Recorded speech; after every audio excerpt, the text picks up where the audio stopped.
You're in Emsolation. Well, hello and welcome to Emsolation. She's Em Rossiano. She's a writer, a singer, a stand-up, a podcaster, a maximalist power queen, a neurodivergent magic brain, and together with her best friend since she was 11, myself, Michael Lucas, every week she brings you this podcast. Yeah? I mean, you missed a couple things, but... What did I miss? What did I miss? I'm a podcaster and you're an award-winning screenwriter. You didn't position us. Yeah. Good enough to be dangerous. Good enough. Amelia at the moment is in Sydney, gay capital of the world, particularly in this hallowed week of Mardi Gras, where she attended and she went hard. Did she? She didn't go hard. And also, I just want to say this morning when I did the cliff walk, many broken gay men's souls floated past me, like barely touching the ground, like sparkly dementors from Harry Potter. It was amazing. I felt like going up to all of them and just giving them, I'm like, do you need a hug? Yeah. They all look like they needed a hug. Yeah. There's traditionally the Monday blues, but when it comes to Mardi Gras, often it stretches to Tuesday and peaks on Tuesday morning. Oh, how amazing. It really does. It does. Look, we had a magnificent weekend and we're going to be talking about that in the sealed section. And you'll be hearing, Michael, about an altercation I had with a young man who would not leave one of my daughters alone. I witnessed a little part of it at the end, but I don't know the lead up to it. I don't know how it possibly could have escalated to what it did in this short amount of time, but I look forward to finding out. Oh, yeah, that's coming up in the sealed section. But as you said, first of all, we do want to talk about the Academy Awards. Overall, how would you rate the ceremony? What do you think? I would say overall strong for a number of reasons. I mean, I feel like some great musical performances that I really genuinely enjoyed. Well, one in particular I would consider to be great. I would say there was only one musical performance that made sense. But that's not what I look for. I don't look for that. In fact, in some ways, the Quincy Jones tribute, I mean, I'm jumping all over the place already. The Quincy Jones tribute, he didn't write The Wiz. He produced and scored some of it, but that was a very strange choice for his tribute for his entire life. But I thought Conan did a solid job. I consistently laughed. Not 100% strike rate. A few things. Adam Sandler, thank you very much. I don't know. I'm not sure we needed that. Adam, what are you wearing? What are you doing right now? I'm asking you what you're wearing. Nobody even thought about what I was wearing till you brought it up. And I would say there was some above average banter, like June Squibb, her magnificent bit. June Squibb is a 95-year-old icon, and she said she was there being played by Bill Skarsgård. It was fantastic. Bowen Yang.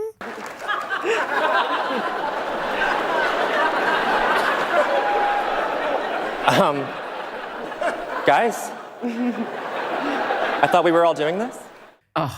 Ben Stiller, he did a great bit on production design. It was a stupid gag about the stage not rising enough. Ben Stiller.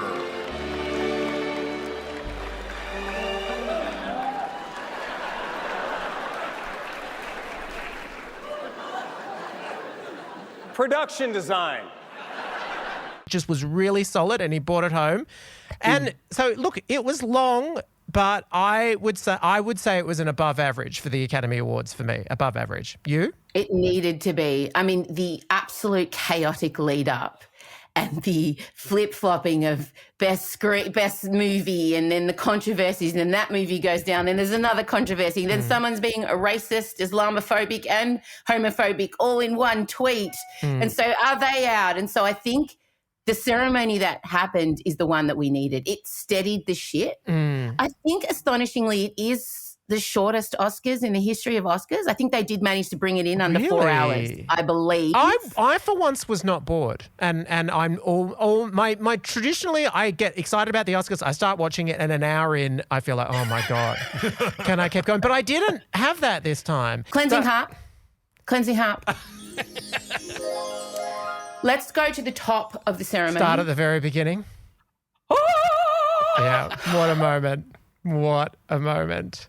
So, as we knew, the ceremony kicked off with a medley performed by Ariana Grande and Cynthia Erivo. You might have heard of them if you've listened to this podcast. And we had predicted a wicked exclusive medley, but in actual fact, they surprised us in a way that briefly destabilized me, but then I realized it was astonishing. It began with Ariana like glittering under rainbow effects in an incredible gown, singing Somewhere Over the Rainbow. Hang it in the Louvre. It was beautiful. Oh, God, that opening shot with the clouds and the rainbow and the dry ice, and she's in custom Schiaparelli with the ruby shoe on her literal back, singing Over the Rainbow. The tears began for me. Yeah. I'll tell you right Me now, too.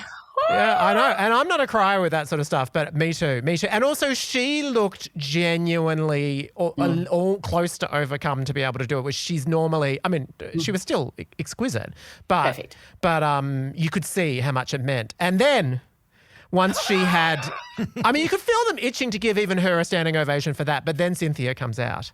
And I thought we'll transition to Wicked, but no. She sang the song Home from The Wiz. that song never fails to make me cry. And when I feel a place, when I heard the strains, I was like, Chella and I grabbed it. We were clutching each other. We'll put the video in. Odie filmed Chella and I witnessing this. Oh my God! But of course Cynthia Erivo sang Home. Of course. She could not have sung any other song. What Exactly. were we So thinking? perfect. And also the fact that it's honouring all the screen versions of Oz, except for Return to Oz, my personal favourite. Alas, no song. Justice for Return to Oz. We could have had the wheelies come out. We could have. Princess Mombi, the Gump, TikTok. But I still have nightmares about to this day. I can't hear a squeaky wheel without having some kind of acid flashback I know, crying. I know. Terrifying. But they could have spun around Cynthia as she went up on the platform. Oh, then of course we crescendoed. We crescendoed as we had to with Defying Gravity. They came out together, took hands, sang it. I mean, Cynthia did do a little rise. It was in close-up, so you saw her rose, and for a second you're like, oh my God, is it the full grown? Then we were like, no, it's one We foot. shouted. Yeah. We were screaming at the, but she's going up, she's going up. She's going up! She's going up! Yeah. And then what I loved is the way that they choreographed it, Ariana deferring to Cynthia in that moment. Was it. That was the bit that broke Being me. her best supportive actress self. Like Yes. she's nominated in that category, just cementing that this is Cynthia's moment, because we did see so much of the press tour, Cynthia being ignored. And I just noticed when I sat down to talk to them, did you know that I interviewed Cynthia Erivo and Ariana Grande? Did you? Can you watch that somewhere? Is that? I'll make sure it's somewhere floating around on the that'd be internet. good. Yeah. I just noticed the palpable relief on Ariana's face when she saw I was a Cynthia super fan. Right. Like I could just see, because the person that had interviewed them before me completely ignored Cynthia. I didn't ask her a single question. Ooh.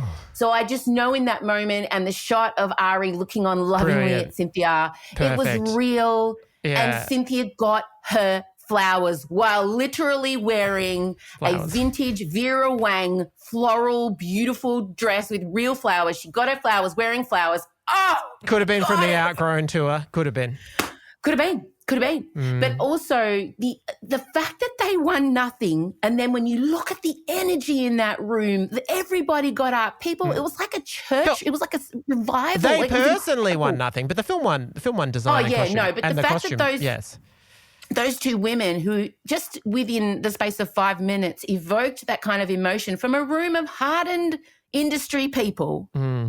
The fact that their performances weren't acknowledged, and the fact that the people who did end up winning, Zoe Saldana, we're glad that she won, although we suspect she should have been in the best lead actress category. You could almost make the case for Ariana as well, I reckon, for that. I think they're similar. But anyway, sure. It was a moment. But also, good news, they're going to get another shot at it.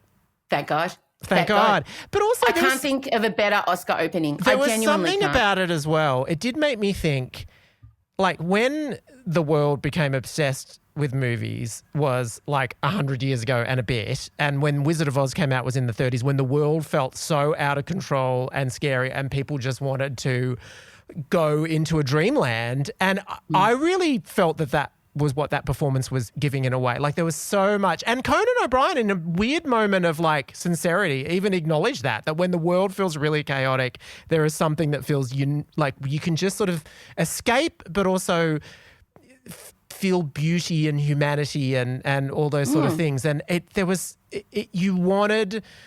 you didn't want anything snarky or ironic or anything like that in that opening. You wanted open-hearted kind of beauty and magnificence and escape. And my God, they delivered it so well. It was unbelievable. I mean, I could have just stopped watching that and been completely satisfied for days. Me too. But also, I mean, maybe I'm projecting. I am known to do that.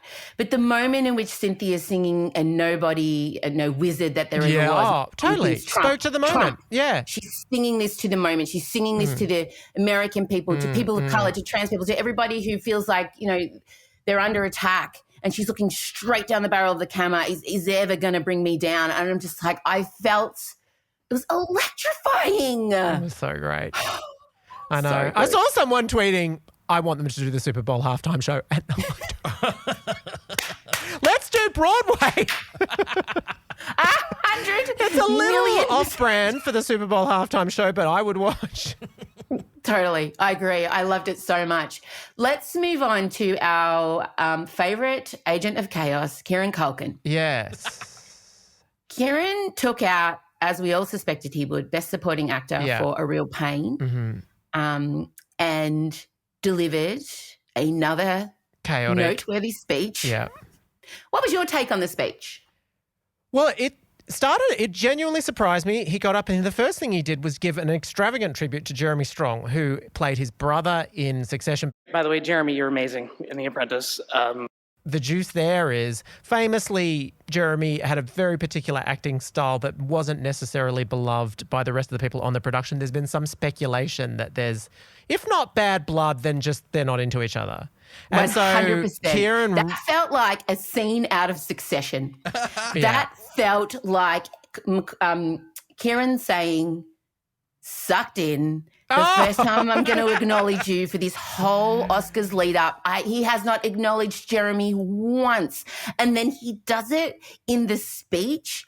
And the way they flash to Jeremy as Kieran's walking off, it genuinely looked like a scene from Succession between the two brothers. Like, it genuinely, I'm just like, I in my soul believe Kieran was being, like, I think he was being totally, like, he was taking a shot. I genuinely believe that. I don't know that came from the purest of places. Could be projecting. Happy to take that. But to me, it felt like, hang on, bro. You've ignored this guy who started in arguably one of the most successful series of all time for years and years. You ignored him up until this moment, and now you acknowledge him. Sure. Well, he's been questioned about it in interviews a few times. I've seen that. And he's expressed agitation that the feud had become a narrative. So I felt like if ever you wanted to try and squash it, that's the time to do it. But the other thing was, like, I didn't realise Jeremy Strong, like, he used to go and, like, camp out on the bleachers to see the stars at the Oscars. Like, it's been a dream for him for that long. Like Robert Downey Jr. Robert Downey Jr. Yeah. What did he say? He was there when Robert Downey Jr. was nominated for Chaplin, like around the turn of the century. Jeremy Strong was there as like a teenager wanting to get his autograph and speak to him and everything like that. He's been that dedicated for that long, and he's got there and then lost to... The Goblin of Chaos. The Goblin of Chaos. But I think what was particularly divisive on Twitter, I mean, for a while he just did his sort of standard chaotic... Oh, I know where you're heading, and it made my pubic hairs straighten. Yeah. He referred to something that happened with his wife where when he won an Emmy... And Jazz, I want more. You said maybe if I win. Also, what a mic drop to be able to say. Just when I got the other part of the EGOT, he said, she said, if you win this, I'll have another child or something like that. Or no, hang on, wait. She said, if you win an Oscar, I'll give you another kid. And the gag was that she thought, well, he's not going to fucking win an Oscar. And then he did. And so he brought it up again. About a year ago, I was on a stage like this, and I very stupidly publicly said that I want a third kid from her because she said if I won the award, she would give me the kid. It turns out she said that because she didn't think I was going to win. But and people came up to her and were like, really annoying her. I think it got to her. But anyway... after the show, we're walking through a parking lot. She's holding the Emmy. We're trying to find our car. Emily, you were there, so you're a witness. And she goes, oh, God, I did say that. I guess I owe you a third kid. And I turned to her and I said, really, I want 4. And she turned to me, I swear to God this happened, it was just over a year ago. She said, I will give you 4 when you win an Oscar. I held my hand out, she shook it, and I have not brought it up once until just now. You remember that, honey? You do? Okay. Then I just have this to say to you, Jazz. Love of my life, ye of little faith. No pressure. I love you. I'm really sorry I did this again. And let's get cracking on those kids. What do you say? I love you. I love you, Sisu. And as much as I adore him and everything like that, I think I wasn't alone in feeling a little bit like, gee, it's quite a move to stand up there in front of 1 billion people and sort of hold your wife to a clearly joking agreement about having more children with you. Yeah, is coercive fertility chats, that's what it felt like. It felt a bit like, I'm going to strong arm you. I mean, to her credit, she was like, no. Like on camera, she was literally saying, absolutely not. Yeah. But the thing is, with Kieran is she has to carry the 2 children he wants. She has to give up all of her life. I think if it was the other way around and it was a woman on stage saying, okay, you said you wanted more children, I'm on board, I've won the Oscar, I'm ready to go, fine. But I think if it's a man making that, jokingly demanding that of his wife, it just hits differently. It does. It hits a bit differently. And he does love her so much. I just feel like you could never leave him. Even if your relationship, like you didn't want to be with Kieran ever and she's decided she's fallen out of love with him, he has dedicated so many speeches to her. Yeah. Like, how could you possibly ever, not that she wants to, but he's the wife guy. He gets up and he's the guy who thanks his wife in every speech, which, great. But yeah, the pregnancy thing hit weirdly. Yeah, there was just something slightly Handmaid's Tale. And I know it wasn't the intention. I think that the intention was just this is how ridiculous it seemed for her to say that. But I have to say, as much as I enjoyed so much of the ceremony, there were quite a few moments where men, and it was always men, misjudged the moment, didn't read the room, and either went a step too far or strange. So, I mean, I'm sure you'll have noted all of these. Andrew Garfield was one for me. Now, he's drifted onto your shit list for quite some time. Yeah, he has. There's something, he keeps invoking his dead mother. Let the woman rest, Andrew. It's sort of almost becoming a little performative at this point. And he brought out Goldie Hawn, they were presenting, and clearly decided to, and it seemed clear to me that he had not let her know that he was doing this because he was wanting to elicit an emotional reaction, was sort of saying, I just want to let you know that the happiness you brought my mother before she died. But Goldie clearly just wanted to get to the job at hand and didn't really want to particularly stand there. And he wasn't reading that particularly well. And it kind of started to feel a little bit like, Andrew, it's not about you. I hate to tell you. And you're there with a legend and you're kind of wrong-footing her in a way. And so he was one. There was an incredibly memorable time when one of the short film winners, it was a man and woman who had just flown in, didn't speak English. And then, do you remember this? This was staggering. Of course I remember. She this was took horrendous. the speech. No, well, firstly she started speaking, then she took their prepared speech, and he literally said, you're doing it wrong, grabbed the speech off her and started to read it. And all of a sudden you realise, no, she had offhand delivered the first part and then had seamlessly come in the second written part. And then he just restated, literally mansplained everything that she said. No. Oh my God. Let me read it myself. And I felt terrible for her, just standing there looking, going, oh my God, that was another one. And then Adrian Brody. Do you know what? Can confirm longest ever acceptance speech in Oscars history, coming in at 5 minutes and 9 seconds. I would say, if not as expected as Kieran Culkin, one of the most expected winners. Started out strange when on the way to stage, he stopped to take his gum out and throw it to his wife who raced forward to catch it. And then spoke and spoke and spoke and spoke, tried to get played off, cut the orchestra. Please, I'm wrapping up. I will wrap up. Please turn the music off. I've done this before. Thank you. It was rambling and weird. Like, how could you not be prepared for that moment? And again, I don't think reading the room very well at all. Just wrap it up, bro. Oh my God, just wrap it up. There was one woman who didn't read the room. In fact, everybody who was in Emilia Perez did not read the room because, first of all, no one mentioned the trans community. Nobody, you wouldn't even know this film was about a trans woman if you hadn't seen it or engaged with it in any way. But I think if you're going to make a whole movie where you are telling the story of this community and then for no one to mention it, and I get it, they were avoiding the elephant in the room and the elephant being Carla Sofia Garson, I get it. But that is a huge oversight. But the woman who wrote the music, who got up in the speech and started singing it. And was she expecting the room to sing along? Like, if Cynthia's getting up there and something has changed, the room are going to join in. And she just kept going.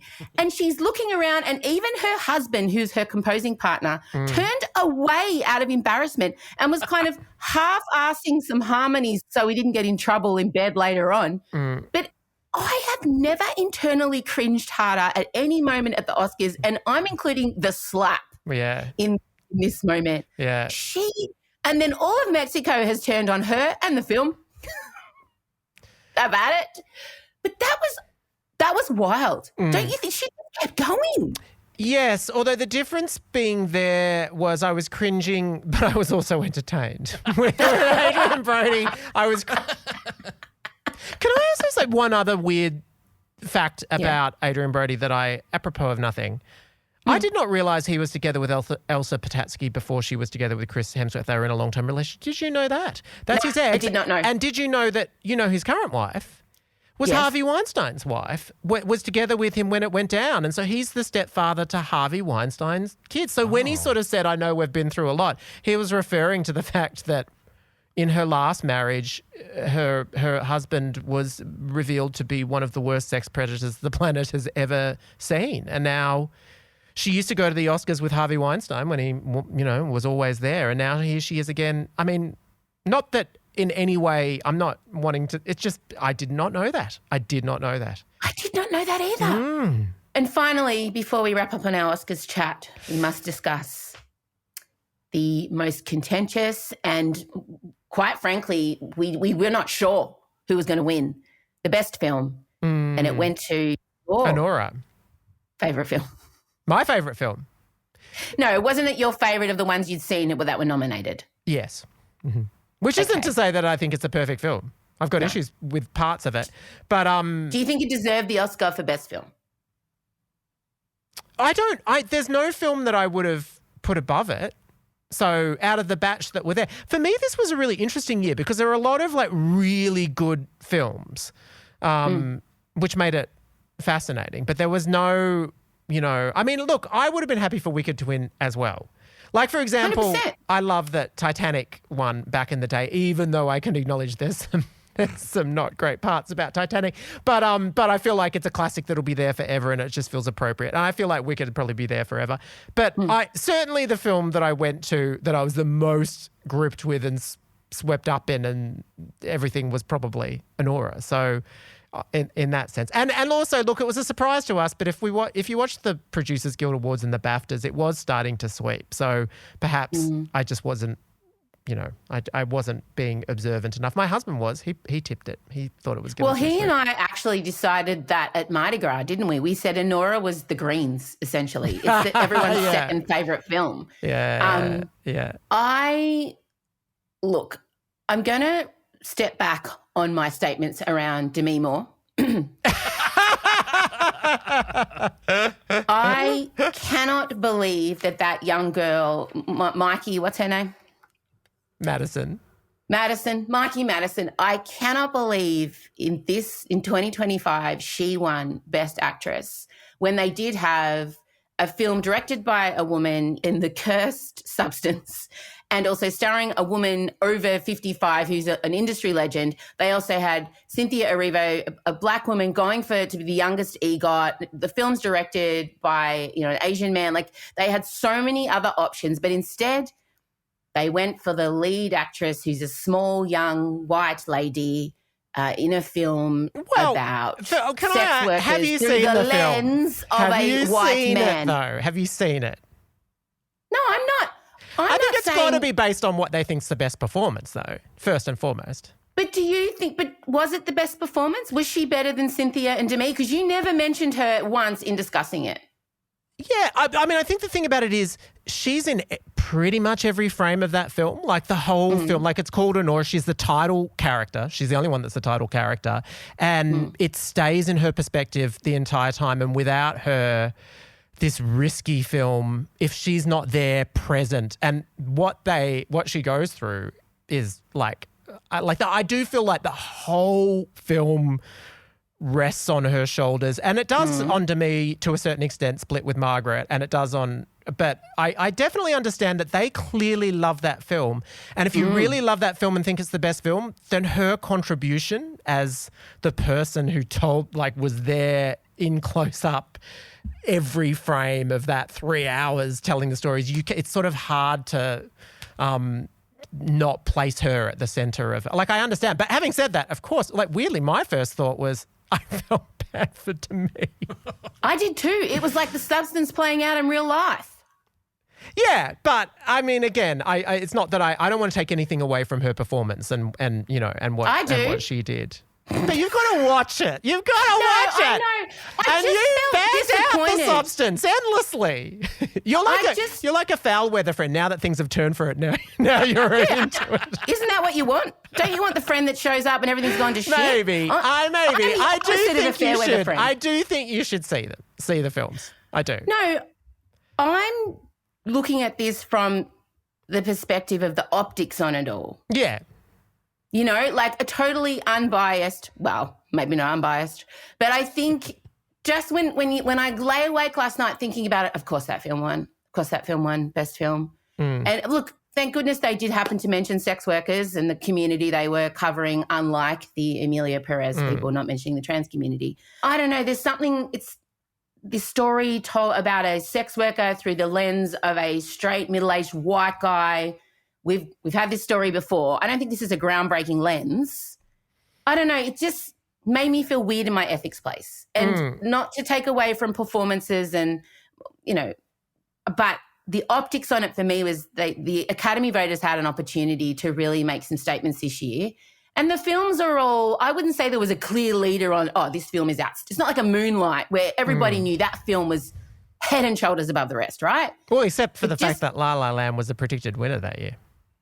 Wow. I feel like in the scheme of things, I'm not so worried about. I mean, the fact that the Palestinian documentary one was amazing. Yeah, that's great. The fact that we got the first black costume design winner ever was another great moment. I'm the first black man. This is everything. What a speech. And, of course, Zoe's win was historic, and clearly the tide had turned on that film, but they made a conscious decision of, no, we really want to support her. So I don't look at the overall array and think, because they've obviously done a lot of work to broaden out the Academy to make it more international and younger and more diverse. Yeah. And I think that's part of the reason why this $9 million or whatever it was, $6 million film. Yeah.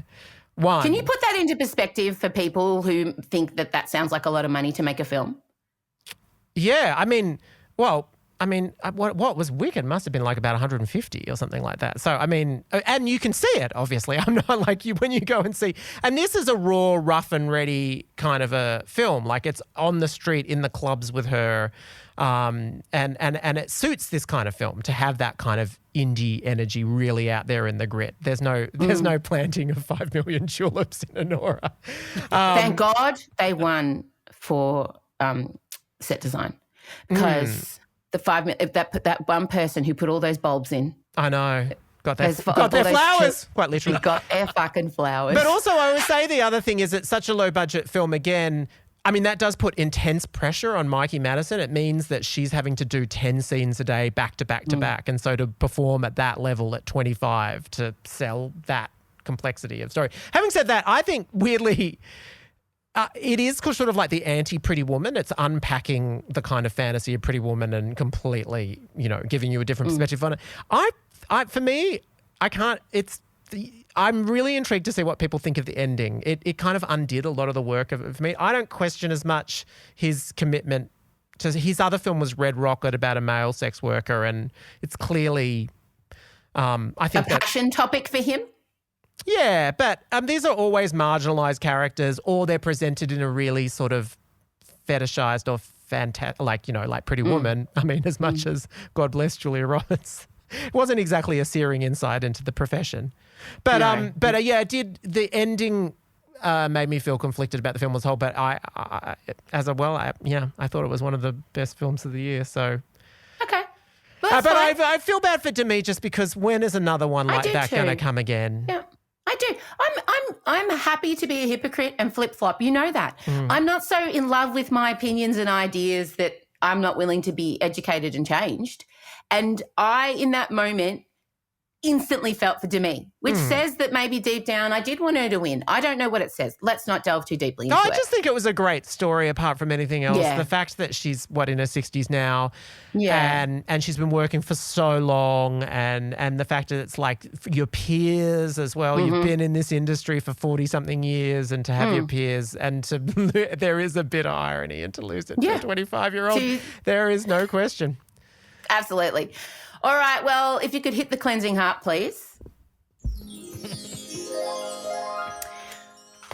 On Sunday, we introduced a new segment to the Emsolation Facebook group called Spicy Sundays, in which people are encouraged to give their low-key hot takes. And it can't be anything political or, involving religion or anything nasty. They're just low-stakes hot takes. And a few people chose violence, Michael Lucas. The opening comment in particular really felt like a personal attack. And rather than defend it online, I thought that I would take a moment to dedicate the next, say, Adrian Brody length speech. Wow, strap yourselves in. To debunking the statement that Beyonce is overrated. Well, can I just say it's beyond overrated. capitalized, beyond overrated, not just a little bit, beyond. Now, before this podcast began, I sat down and hand wrote a Year 12 style debate rebuttal because that is how passionate and tapped in I am to this, that I can just sit. This notepad, it's very Chapel Roan accepting an award, pulling out her leather-bound book and then starting to address injustice. So I will be now referring to my notes so that I can maintain my composure. Okay. My heart rate, if I had a heart monitor on now, you don't even know. It'd be at 200 BPMs. Yeah. Like, I am close to passing out from the injustice of this statement. Here we go. Saying that Beyonce is overrated isn't just incorrect. It's fucking lazy, babes. It's the kind of stale take someone throws out there when they haven't really taken any time to engage with her work, influence, or impact. 35 Grammy wins, 99 nominations. She's the most awarded and nominated artist in Grammy history. Over 200 million records sold, and the first Black woman to headline Coachella. Speaking of Coachella, she didn't just headline it, she delivered a masterclass in discipline and cultural storytelling. She paid tribute to historically Black unis and colleges while also setting the bar for that kind of live performance. Her cultural impact is literally studied at the highest academic levels in the States. And now with Cowboy Carter, she's not only confronted the racist history of country music, she has won. Country music radio has traditionally shut out Black artists, yet she has forced that industry to reckon with its own biases by winning Album of the fucking Year at the Grammys. All the while dismantling and reshaping musical genres. Name me another artist who's done that. Here, I'll give you 5 seconds. There you go, time's up because you fucking can't. So, babes, no, Beyonce isn't overrated. She's one of the most important and influential artists in history. It's fine not to like the music, but if you apply a modicum of critical thinking to that statement, you cannot deny the fact that Beyonce has reshaped music, representation, and performance as we know it. You can't rate someone, let alone a black female artist, and all the boundaries that they face for achieving all of that high enough, in my opinion. I rest my case, Your Honour. I don't know what thing to... Bitch, I said what I said. Wow, do you feel better? Do you feel better? Concur. Yeah. Yes, obviously I concur. It was an interesting one, actually, because I sat there for a good moment. For me, it's hard to imagine not connecting with Beyonce. Like, I really have to, work to get there because apart from anything else, and I'm glad you brought up Coachella, I feel like there are some things that she's done that, as you say, even if you don't like the movie, just objectively, as an achievement of performance, how could you kind of deny it? And so often just her singing and dancing and stagecraft achievements are so strong, even if they're not to your taste, that they're sort of, I think, undeniable. She reshaped how musicians release albums. She invented the surprise drop. For decades, it's been a Thursday album release. She's just like, you know what? Bang, here's all the songs in one moment. You're going to have it all at once. And people copy that now. Lemonade was so culturally significant that it literally was put into the syllabus in a lot of university courses to be studied in that rollout and how political it was and how angry she was. I just think... Like I said, you can say you're not a fan of the music, but it's so basic to be like, oh, she's overrated. And somebody also said that Taylor Swift is overrated. And along the same vein, I'll say to you, it's fine to not like the music, but the stats and facts, these two women, they will never be forgotten and they will both be remembered as some of the greatest musical performers in history, both of them. Yeah. It's wild to me that someone would think saying Beyonce is beyond overrated and think that's an intelligent statement. I guess what I could imagine not so much that she's overrated, but I can understand about Beyonce.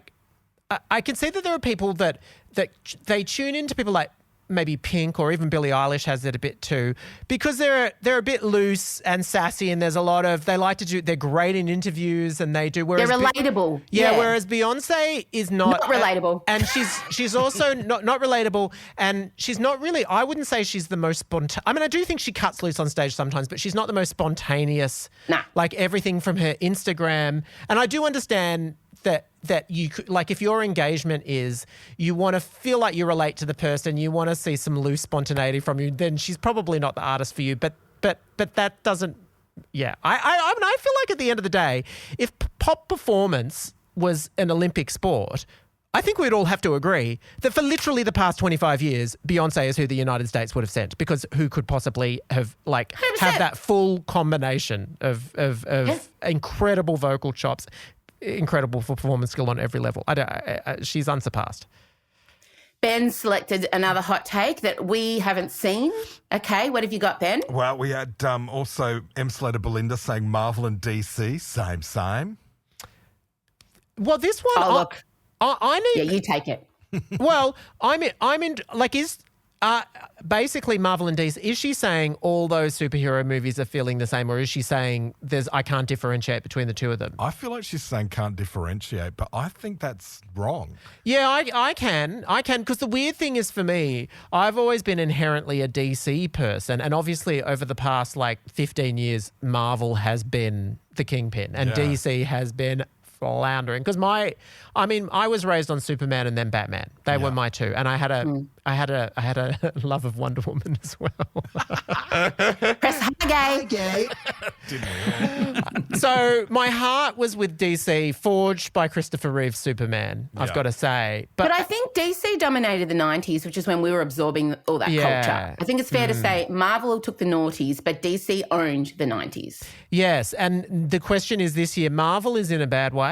Marvel has not been hitting it recently. Yeah. They've had a number of flops, like the new Captain America movie, and it's not going well, whereas DC... I would argue there are other things that are barriers to the new Captain America movie not doing well. Oh. If you've been reading the gross rhetoric, not my Captain America. Right. I think the fact that Captain America is now black is... Right.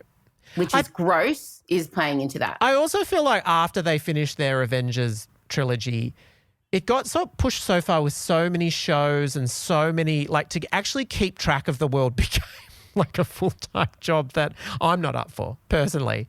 Whereas at the moment, DC's got that Penguin show did real well, and now they've got this. Yeah, but Agatha all along did well. Yeah, sure. Yeah. I mean, I'm not saying that it's like a complete washout, but I'm riveted to see how Superman does this year. And they've got the Guardians of the Galaxy guy. Who's Superman? David Corenswet. And Miss Maisel is Lois. Great casting, I think. Good casting. I don't have a strong opinion on this one. But I think same in that I'm not excited by hardly any of those superhero movies anymore. Yeah. I've seen so many of them. I'm done. Agree. What about Emslater Joe saying the Faith No More version of Easy is far superior to the Commodores one? What? Lionel Richie, forever and a day. I cannot be balanced on this one because my dad used to sing the Lionel Richie version at his gigs, and I only ever hear Vincey singing that. It's one of my favourite things to hear my dad sing. So I'm bailing out of this argument. I see. I think it's because the Faith No More, when we were in high school, that was so huge, that Faith No More. Did you cover it at one point, or was it Emily Balderston? We both sung it. I think we both sung it together. I've just got a memory of you guys singing it, or someone singing it. Yeah, I mean, for me, I just feel very connected to that one because that's the one that I first engaged with. But I'm famously not a particularly good musical person. Pick us a good one. Pick us like one that's going to fire us up. I told you this. I wanted some good ones. Well, I went with the ones that got the biggest reaction. Yeah. Okay. What's the next big reaction? Let's do one more before we head to the sealed section. Actually, which do you reckon, Michelle or Alison? I reckon Alison because it's so bizarre. Alison said, out-of-date pop culture opinions welcome. Shrek is overrated and should never have won the Oscar over Monsters, Inc., which is far superior. I am going to back. I think they're both brilliant films, but I do actually think Monsters Inc. was the more inventive and the more dazzling. Incorrect. Shrek is an institution. Yes, I don't think I've ever laughed more than in Shrek 2. Yeah. Like, I watch Shrek 2 once a week. Are you kidding me? Monsters, Inc.? No. The whole premise doesn't make sense. And then they tried to reinvent it with now the monsters make kids laugh. I mean, no. I just think, oh, God, it got too politically correct and too woke. So I think Shrek, Shrek's dominance. I mean, I think we're up to like Shrek 27. Also, what an amazing year that those two were up against each other. They are two amazing, stone cold classics that are still with us. It's true. Elio loves both. We watched both Monsters Inc. and Shrek 2 last week. I only watched Shrek 2. I can't speak to the rest of it. Oh, okay. Wow. There's a new one coming. With Zendaya. Yeah. Zendaya's in the new Shrek. Oh, wow. Yes. Yeah. What about Emily said Real Housewives Salt Lake City is by far the most enjoyable of the entire Real Housewives franchise. Shut your sassy mouth. I have no opinion. Don't watch any of them. Real Housewives of Beverly Hills is the superior franchise. You cannot beat it, hands down. It is an institution. Anything that involved Lisa Rinna and Lisa Vanderpump, tick, tick, tick, tick, tick my box. You cannot get better than Beverly Hills. And they're proper rich, except for Erica, but, that was in circumstances we shall not discuss. No, Beverly Hills is the superior housewives and the most entertaining. All right. Wait, one more. What about Sky? Chris Hemsworth has a sex appeal of a bowl of Weet-Bix. Fascinating. Yeah. Because, can I say something about this? I can see that Chris Hemsworth is an objectively incredibly handsome man, but I personally am not attracted in any way for some reason. I once passed him on in Byron Bay Beach, weirdly. He was going surfing, hanging out with his kids, and he's an impressive unit. That is a tall, broad man. I was like, whoa. And then I realized, that's Chris Hemsworth. Jesus Christ. It's Chris Hemsworth. But again, it didn't feel like a sexual thing. I don't know why. You, Em? You like a big hunker punk. Sure. Yeah, he's nice enough. He's not somebody. Yeah, he's great. It's Chris Hemsworth. he's not my, like, if all of a sudden Hall Dumbledore pass. appeared before me and said, I hate that term, hall pass. Conan O'Brien lost me a bit when he said that. If Gandalf or Dumbledore appeared before me and said, we will make the man of your dreams appear, I wouldn't pick Chris Hemsworth. But he's nice enough. Sure, he's amazing. He's great. He's hot. But he's not my go-to. Who would you pick? Some person that was in a Vikings thing. Some sort of... Absolutely. Yeah, it'd be... See, that's it. You want more sort of bloodied and kind of like with soil on them. There is a scene in Vikings Valhalla where the lead actor, he's actually Australian. What's his name? Not the one who is in The Drought, the Drovers, the one with Anna Torv where they're up on the ranch. What was that called? Territory.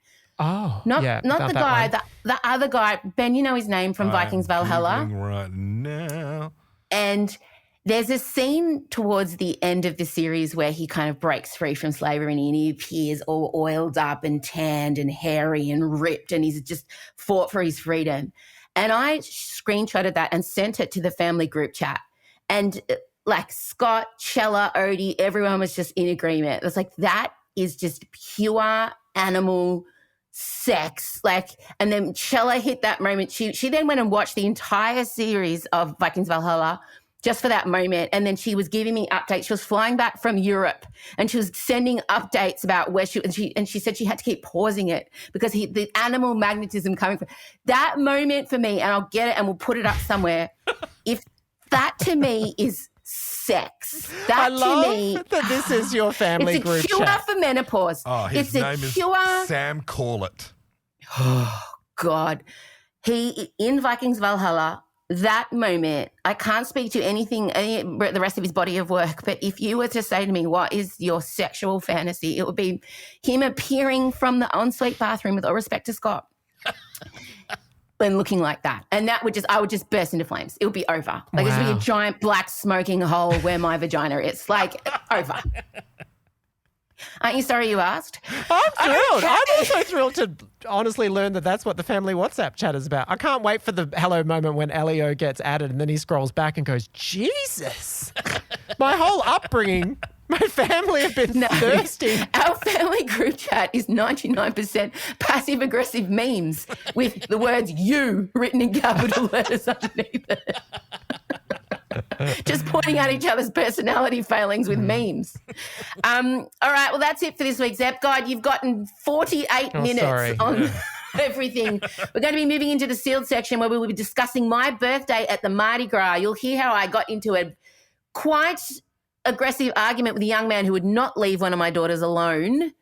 And was there anything else we're going to do in sealed? What was the other thing? It was just you No, and that's Mardi it. Gras. We're just going to talk We about my might birthday. actually talk about I also want to hear about what happened with your daytime party. Oh, we'll talk about the speaking of sexually aggressive men, I experienced a daytime laneway situation and it was hectic. On the face of it, I have to say that I was thinking of you and your sensory issues and just questioning whether it was an ideal forum for you to be in for any length of time. So no. I'm keen. Let's talk about that. All right, that's all up in the sealed section coming up next. Bye. It's Emsolation Extra. Well, hello. Is that it? No, start again. That was No. not enough grandeur there. Do it again. These people pay for us. They're worthy of energy. It's because I don't know my lines. Well, hello, Emsolation subscribers. Welcome to the sealed section where we are, is that right? Yes. Where we are going to be discussing Em's birthday at the Mardi Gras Festival in Sydney. It was very hot all weekend. I mean, did you notice it was hot, Em? I thought I was going to die. I genuinely just sweating the heat. I had 3 different types of fans, battery operated, it's true, small and large, hand operated. It was so hot. And I woke up on my birthday on the Saturday morning and I cried. I really struggle with my birthday. I know a lot of autistic people struggle with their birthdays because there's just weight of expectation on the day. And I spent many birthdays, as we have previously discussed, being sent to my room because we'd have a birthday party. My friends would be there, and my behaviour was reportedly out of control. And Jenny would send me to my room, and I would watch my party continue on from my bedroom. Wow, and this poor happened memory. many years in a row. And I really work hard to make everyone else's birthdays special, like especially the people I live with. And I've not mastered how to do that for myself. So I always feel very sad on my birthday. I hate it. I hate my birthday so much. So it started off with me waking up very sweaty and crying. Yeah. So you turned up at the apartment. Yeah. I'm also staying at Rob Mills's lovely beachside apartment that does not have air conditioning. It doesn't. No. And it is kind of a box. It's a box. Beautiful box. Beautiful box, but it's a box. And if you're somebody who is sensitive to their surroundings and in perimenopause, yeah, I'm very grateful to be able to stay here free of charge. But I have sent him several text messages in capital letters saying I am putting in air conditioning.